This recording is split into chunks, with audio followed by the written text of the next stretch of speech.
नमस्कार दोस्तों, रंजन क्लासेस में आप लोगों का बहुत बहुत स्वागत है। आज का जो हम टॉपिक डिस्कस करने जा रहे हैं वो ऑन्स ब्रिज है। तो Owen's bridge basically it is a type of AC bridge which are use for the measurement of self inductance.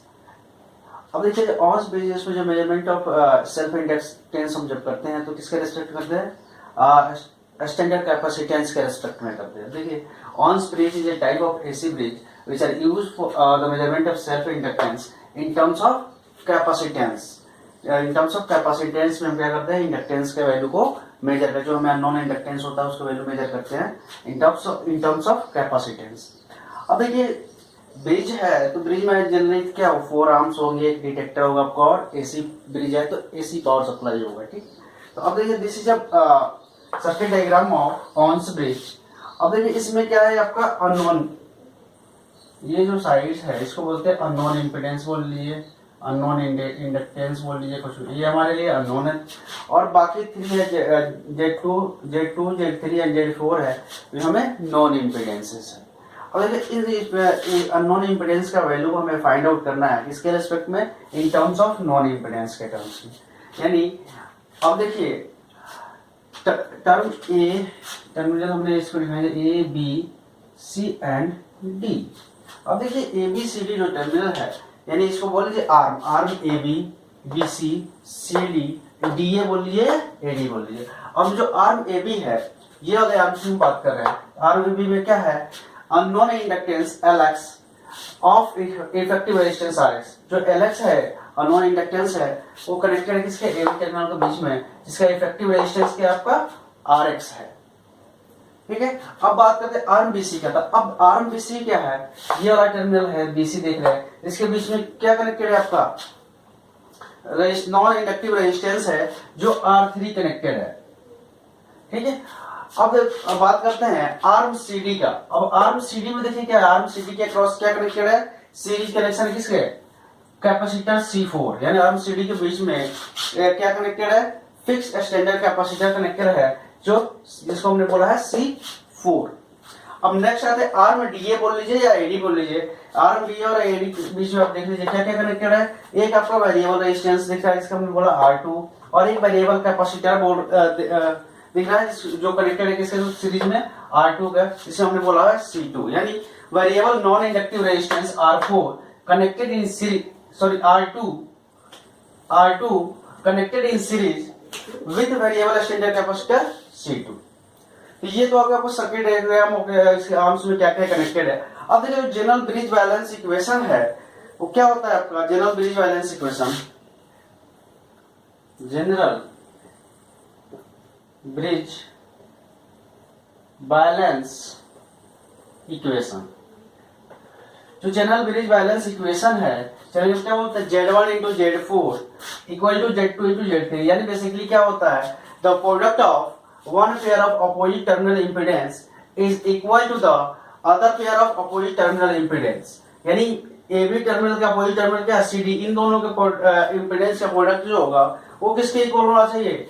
A D और सी डी टर्मिनल के इंपीडेंस के। यानी Z1 into Z4 equal to Z2 into Z3। अब आइए देखते हैं इस circuit diagram में Z1 क्या है आपका, Z2 क्या है और Z3 क्या है। अब देखिए Z1 इसमें आप देखिएगा जो कि अननोन इंपीडेंस है उसमें क्या है? RX प्लस सीरीज में क्या है आपका LX। LX क्या? इंडक्टिव रिएक्टेंस की बात करते हैं। यानी अगर यहां पे हम बात करेंगे हो जाएगा XLX, यानी ये हो जाएगा आपका RX plus J omega LX। बात करते हैं Z2 का, तो Z2 क्या आपका? ये है। अब देखिए यहाँ पे क्या है? R2 प्लस कैपेसिटर X, यहाँ पे क्या हो जाएगा? XC2 इंडक्टिव रिएक्टेंस, यहाँ पे क्या हो जाएगा आपका? Capacitive reactance. यानी ये हो जाएगा आपका R2 plus 1 upon J omega C2। अब बात करते हैं Z3 का, तो आप देख लीजिए यहां से Z3 क्या आपका? R3 एंड Z4 देख लीजिए, Z4 आपका क्या है? 1 अपॉन बेसिकली क्या है आपका? XC4 होगा, यानी ये हो जाएगा आपको 1 अपॉन जे ओमेगा C4। अब हमने देखा इस सर्किट डायग्राम के थ्रू हमने Z1, Z2, Z3, Z4 ने फाइंड आउट कर लिए। अब देखिए हमारा जो ब्रिज बैलेंस इक्वेशन है यहाँ हम वैल्यू पुट कर देंगे। यहाँ पुट करने के बाद इक्वेट करके हम वैल्यू फाइंड आउट करेंगे RS का और LX का। तो मुझे इसके लिए थोड़ा रफ करना पड़ेगा, ऊपर पार्ट में रफ कर देता हूं।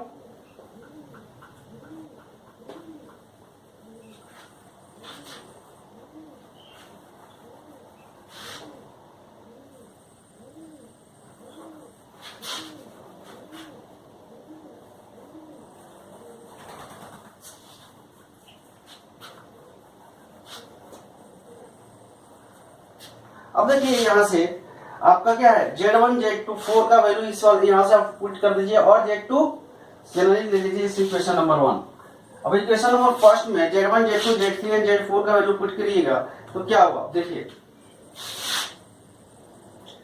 Z1 का वैल्यू क्या आपके पास RX plus J omega L, यानी सीधे putting the value of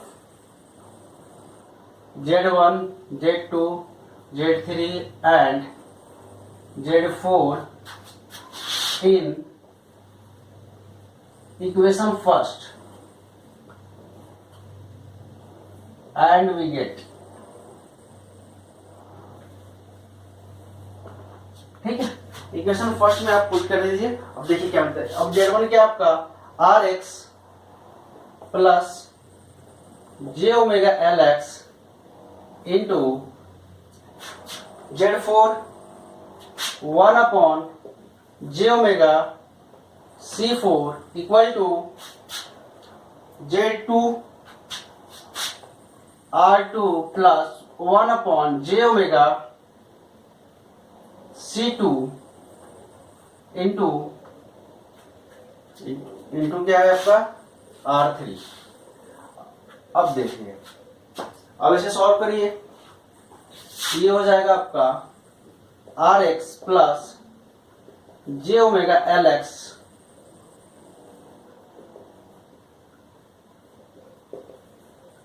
J omega C4, यहां हो जाएगा आपका R2 R3 plus R3 upon J omega C2। J omega से J ओमेगा आपको कैंसिल आउट हो गया।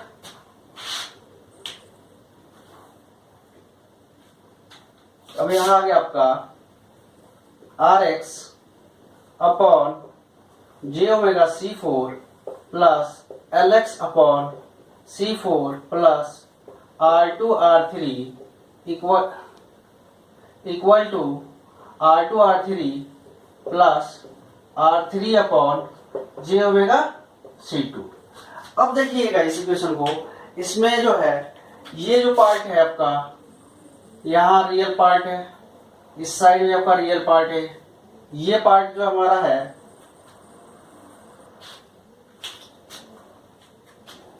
ये हमारा इमेजिनरी पार्ट है।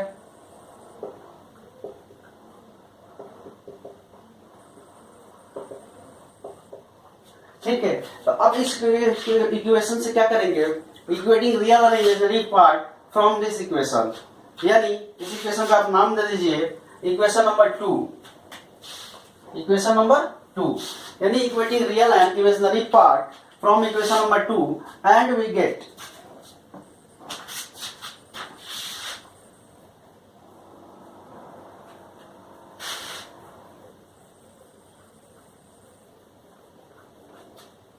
देखिए यहां से रियल एंड इमेजिनरी पार्ट को आप इक्वेट करेंगे, equating real and imaginary part from equation second and we get। अब देखिए अब पहले इक्वेट क्या कर रहे हैं, रियल पार्ट को, साथ साथ में करते हैं, इस साइड हम कर लेते हैं रियल पार्ट, इधर कर लेंगे इमेजिनरी पार्ट। अब देखिए रियल पार्ट आपका क्या है, ये LX upon C4 equal to R2 R3. This implies that Lx is equal to C4 या लीजिए R2 R3 C4. यहां से हमें वैल्यू आ गया Lx का,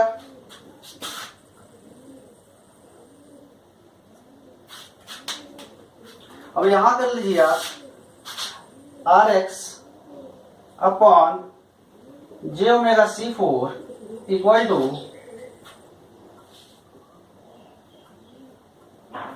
omega C2 j omega C4 R3 upon j omega C2. j omega से आपका j omega cancel out. This imply that Rx upon C4 is equal to R3 upon C2. अब यहां से Rx का value निकाल लीजिए. This imply that Rx is equal to C4 R3 upon C2. C4 R3 upon C2. यहां से हमने क्या फाइंड आउट कर लीजिए आप, Rx और Ls का value in terms of non impedance के टर्म्स में हमने फाइंड आउट कर लिए. यानी ये सारे के सारे जो पैरामीटर्स हैं, ये सारे के सारे जो पैरामीटर्स हैं ये हमें पता है और हमने क्या किया, फाइंड आउट कर लिया. अब देखिए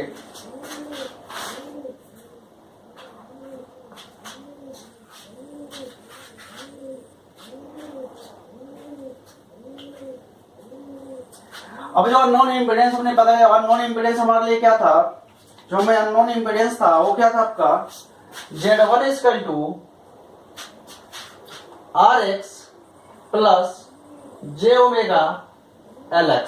अब देखिए हमारे पास क्या गया, Rx का वैल्यू क्या है आपके पास, C4 R3 upon C2 plus j omega Lx का वैल्यू क्या है हमारे पास, R2 R3 C4. तो ये जो वैल्यू आ गया अननोन इम्पीडेंस का, हमने वैल्यू कैलकुलेट कर लिया इन टर्म्स ऑफ नॉन इम्पीडेंस. हमने क्या किया, अननोन इम्पीडेंस का वैल्यू कैलकुलेट कर लिया इन टर्म्स ऑफ इम्पीडेंस.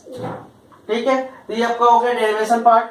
अब बात करेंगे, चलिए अब बात करते हैं फेजर डायग्राम. तो फेजर डायग्राम बेसिकली है क्या, फेजर डायग्राम जो है वो रिप्रेजेंट करता है relation between voltage and current through each component. हर एक कंपोनेंट के बीच में वोल्टेज और करंट में क्या रिलेशन है उसको रिप्रेजेंट करता है आपका फेजर डायग्राम. तो फेजर डायग्राम ड्रॉ करने से पहले बेसिक कंसेप्ट आपको हमेशा 3 कंसेप्ट है जो आपको हमेशा ध्यान में रखना चाहिए. वो कंसेप्ट आपका voltage and current same phase में होगा कब, अगर कोई जो कंपोनेंट है वो रजिस्टर होगा. अगर रजिस्टर के क्रॉस कोई करंट फ्लो हो रहा है तो उसमें वोल्टेज और करंट के बीच में जो फेज डिफरेंस होगा वो 0 डिग्री, यानी दोनों सेम एक्सिस होगा. अब देखिए वोल्टेज लीड करेगा 90 डिग्री कब, अगर करंट फ्लो हो रहा है इंडक्टर के क्रॉस. उस केस में क्या होगा, वोल्टेज और करंट में जो होगा वो 90 डिग्री का फेज डिफरेंस होगा. It means that in case of inductor voltage is lead by 90 degree through current, current से 90 डिग्री लीड करेगा. अब देखिए कैपेसिटर के केस में अगर कोई करंट फ्लो, कैपेसिटर के क्रॉस कोई करंट फ्लो हो रहा है, उसमें क्या होगा, जो वोल्टेज होगा लैग करेगा 90 डिग्री बाय करंट. इसका मतलब यह है कि जो करंट है वो लीड करेगा वोल्टेज से 90 डिग्री. ठीक है, अब देखिए कंसेप्ट है. अब देखिए ब्रिज का हम डिस्कस करते हैं हमेशा बैलेंस कंडीशन हमने स्टार्ट किया. तो एट बैलेंस कंडीशन में क्या होगा, वो बैलेंस कंडीशन है, इसका मतलब क्या है, there is no current flowing through the detector. ये जो डिटेक्टर लगा हुआ है इसके क्रॉस कोई करंट फ्लो नहीं हो रहा है. इसका मतलब क्या है, जो I1 करंट है वही करंट फ्लो हो रहा है यहाँ से I3, यानी यहाँ पर करंट डिवाइड नहीं हो. ऐसे I2 जो करंट है वो भी कहीं डिवाइड नहीं हो रहा, यानी I2 इक्वल टू I4, यानी I1 equal to I3, I2 equal to I4. अब देखिए बैलेंस कंडीशन में पोटेंशियल ड्रॉप यहाँ बी पोजीशन और डी पोजीशन में क्या होगा, बराबर ही होगा. यानी E1 इक्वल टू हो जाएगा E2, E1 equal to E2 और E3 इक्वल टू E4. अब देखिए जो E है ये क्या हो जाएगा, E देखिए, अब देखिए ये पार्ट दो पार्ट में डिवाइड कर दिए. ये दोनों जो इम्पीडेंस है आपस में क्या सीरीज में कनेक्टेड है. ठीक है, और इसके पैरेलल में ये वाला इम्पीडेंस कनेक्टेड है. सीरीज पैरेलल में वोल्टेज दोनों में सेम होता है और इन दोनों के पैरेलल में क्या कनेक्टेड है आपका इंडक्टेंस, यानी इसके क्रॉस जो वोल्टेज है उसका सम ई होगा, या इन दोनों के क्रॉस जो वोल्टेज है उसका सम हो जाएगा आपका ई. ये टोटल वोल्टेज ई के बराबर, यानी ई इक्वल टू E1 प्लस इसके क्रॉस क्या है E1, इसके क्रॉस क्या है E3, तो E1 प्लस E3 या E2 प्लस E4, यानी हो जाएगा E1 प्लस E3 या E2 प्लस E4। यहां तक समझ में आया। अब देखिए फेजर डायग्राम ड्रॉ करने के लिए ये कंसेप्ट माइंड में रख के और ये कंडीशन हमने निकाल लिया। अब सीधा सीधा हम क्या कोई एक रेफरेंस ले लेंगे। हमने यहां से रेफरेंस ले लिया आपका वोल्ट करंट I1 का, हमने ले लिया current I1 as a reference current. अब देखिए करंट I1 रेफरेंस करंट। अब देखिए वोल्टेज देख रहे हैं, जो आपका E1 वोल्टेज है, E1 वोल्टेज है क्या होगा I1 RX plus I1 omega LX। जो E2 वोल्टेज है, ये E2 वोल्टेज है, ये हो जाएगा I2 R2 plus I2 upon omega C2। जो E3 वोल्टेज है, E3 वोल्टेज है वो हो जाएगा आपका I3 R3। और जो E4 वोल्टेज है, E4 वोल्टेज है, ये क्या हो जाएगा I4 अपॉन ओमेगा C4। अब देखिए जो E1 है वोल्टेज, अब देखिए यहाँ पे दो वोल्टेज है, एक रेजिस्टिव वोल्टेज है, एक नेगेटिव वोल्टेज। जो रेजिस्टिव वोल्टेज है आपका वो सेम एक्सिस पे होगा, I1 RX। अब देखिए जो इंडक्टिव वोल्टेज है क्या होगा, लीड करेगा 90 डिग्री।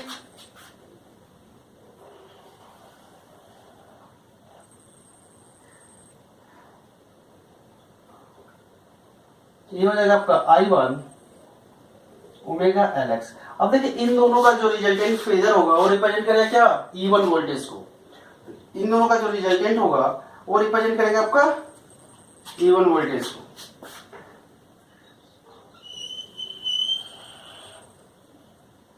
यानी ये आ गया आपका E1। अब देखिए I1 इक्वल टू क्या है I3। I1 इक्वल टू है आपका I3। अब देखिए जो E3 वोल्टेज है ये क्या I3 R3, ये सेम एक्सिस पे होगा, I3 R3, ये हो जाएगा आपका E3। अब देखिए वोल्टेज I4 का बात करते हैं, E4 का।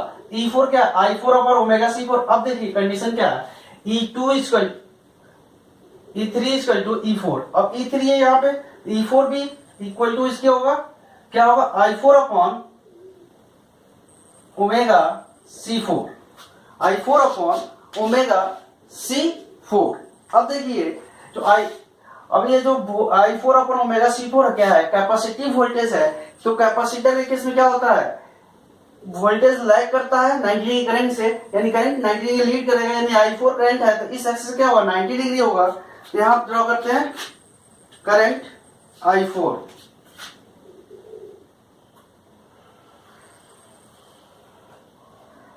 ये हो गया आपका करंट I4। अब देखिए करंट I4 इक्वल टू क्या है I2। अब देखिए I4 इक्वल टू I2 है। अब देखिए जो E2 वोल्टेज है I2 R2 plus I2 upon omega C2। अब देखिए I2 R2 सेम एक्सिस होगा,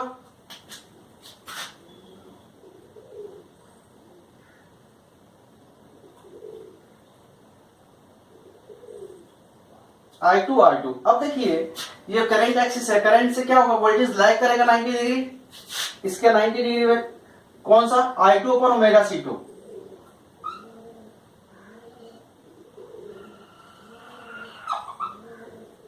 I2 अपॉन ओमेगा C2, यानी ये हो गया तो आपका I2 अपॉन ओमेगा C2। यहां देखिए ये जो है रिप्रेजेंट कर आपका I2 अपॉन ओमेगा C2। अब देखिए इन दोनों का जो रिजल्टेंट फेजर होगा वो रिप्रेजेंट करेगा आपका E1 E2 को, यानी ये E1 equal to E2 same resultant हो जाएगा। अब देखिए जो रिजल्टेंट वोल्टेज, अब देखिए वोल्टेज तो E है, E किसके बराबर है E1 प्लस E3 या E2 प्लस E4। अब देखिए E1 इक्वल टू E2 है और E3 equal to E4 already है, तो इन दोनों का जो रिजल्टेंट फेजर इन दोनों का जो रिजल्टेंट फेजर होगा वो रिप्रेजेंट करेगा आपको वोल्टेज ई को। इनका हम रिजल्टेंट फेजर अब ड्रॉ करते हैं।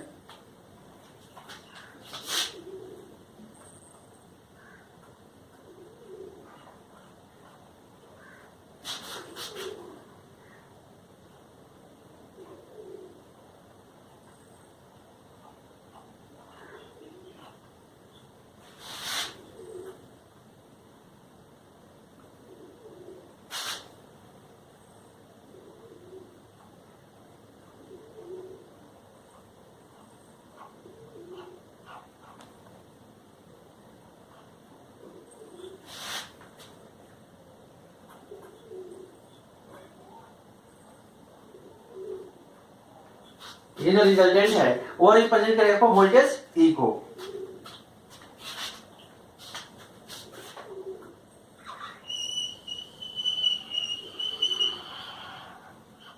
ये हो गया आपका वोल्टेज ई। तो ये है phasor diagram of Owen's bridge. आशा करता हूँ फेजर डायग्राम आपको समझ में आएगा। अब बात करते हैं हम advantage and disadvantage of Owen's bridge का।